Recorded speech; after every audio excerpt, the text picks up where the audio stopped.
Who do you guys have for world history? Stoonie Cut? Honey Coot? Oh my gosh, guys, he's over there. Hey guys, I'm Stan Honeycutt. Here are some tips and tricks for world history.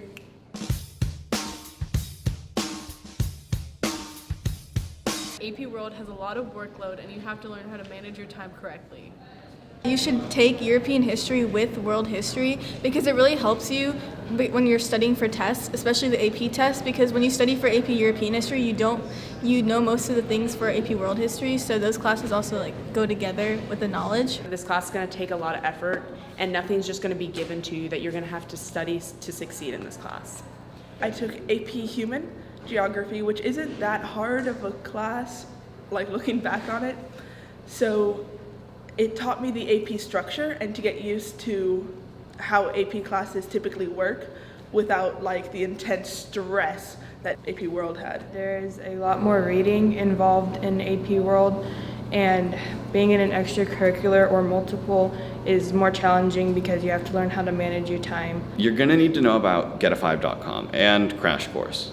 Crash Course and Get-A-5 both make videos pertaining to history, and here's one of their websites. You can use their website to determine information about history that you won't be able to get from your textbook and that Honeycutt won't really cover in class too much.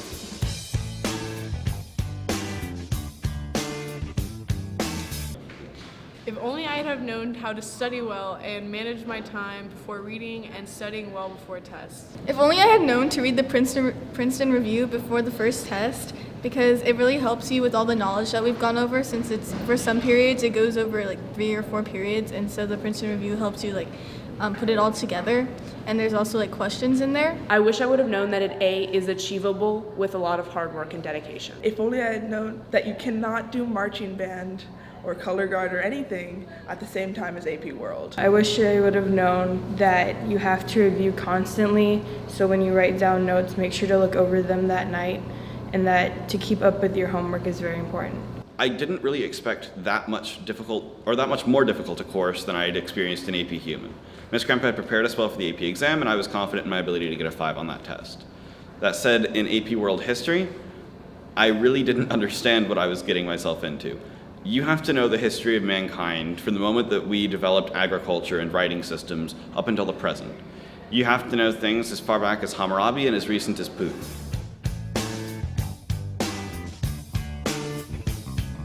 My biggest regret, not reading the textbook thoroughly and taking good notes, because these will help you with your quizzes, which will definitely affect your grade in this class. My biggest regret is not answering the prompt on a major grade essay we had at the beginning of the year, and so that cost me my grade, so make sure you read the question. My biggest regret is not taking better notes. I was very consistent with my note-taking for the first 9 weeks, but after that I got a little sloppy and it definitely affected my quiz grades. My biggest regret is always zoning out in class. So I usually draw during my classes, and that doesn't usually affect schoolwork, but then this class it did. My biggest regret is waiting to study the vocabulary and the acronyms the night before or the class before. Now, I got a 4 out of 5 on the AP exam, 1 point, of course, shy of my perfect score that I was hoping to achieve. And the reason that is because I didn't study every time I got the chance. And I wish I'd have studied more, but it's a little too late now. Don't make the same mistake. Getting born in the state of Mississippi, Papa was a copper and Mama was a hippie. Students, I would make sure that you split up your reading and don't cram at the last minute, because reading this textbook is very important for you. There's no excuse not to study or reading your textbook, because it's very important for your grade and to study for the AP test. Parents, make sure to have your kid be reading and not just cramming the last minute, and also take any distractions away, because that will be bad for you.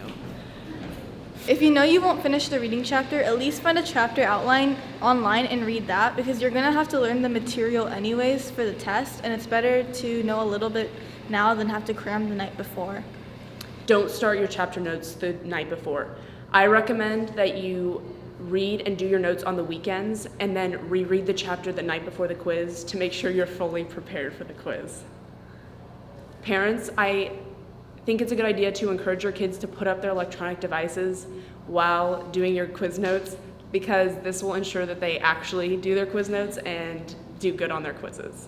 Parents, good God, don't talk to your kids. Like, don't take them out for dinner. Don't like watch movies. Don't. They need to study. Like, that time is for studying, please.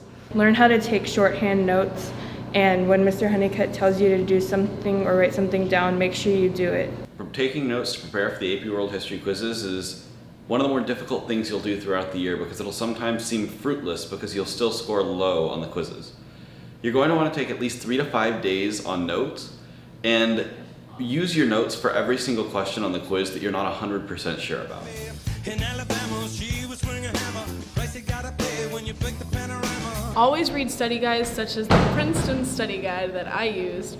Get a 5, which are videos that help you review the sections that you're covering, and pay attention in class. Take any notes that Stan Honeycutt says, and read class notes. Before tests, I recommend using your study guide a lot and buying flashcards because the flashcards help a lot. For test success, it's very important to study your acronyms along with in-class packets that we do, which often show up on the writing sections.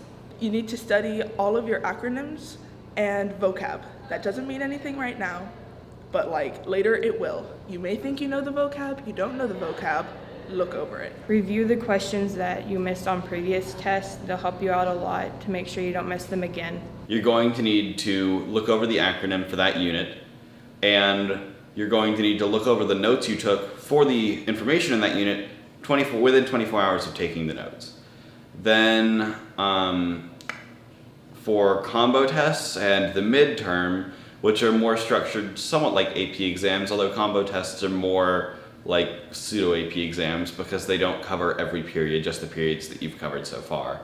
You're going to need to again look over the acronyms, just take a brief scan over your notes, and look over questions that you got wrong on the period tests because they will likely be on the midterm and the combo tests. She never knew that there was anything more than gold. Make sure to watch all the videos that you possibly can before. Don't study the night before because it's not going to help you do anything. And read all the class notes and try to read as much as you can that your teachers have given you. Look over all your cram packets and your acronyms because your acronyms help you when you blank out really fast and you can't think of anything to write.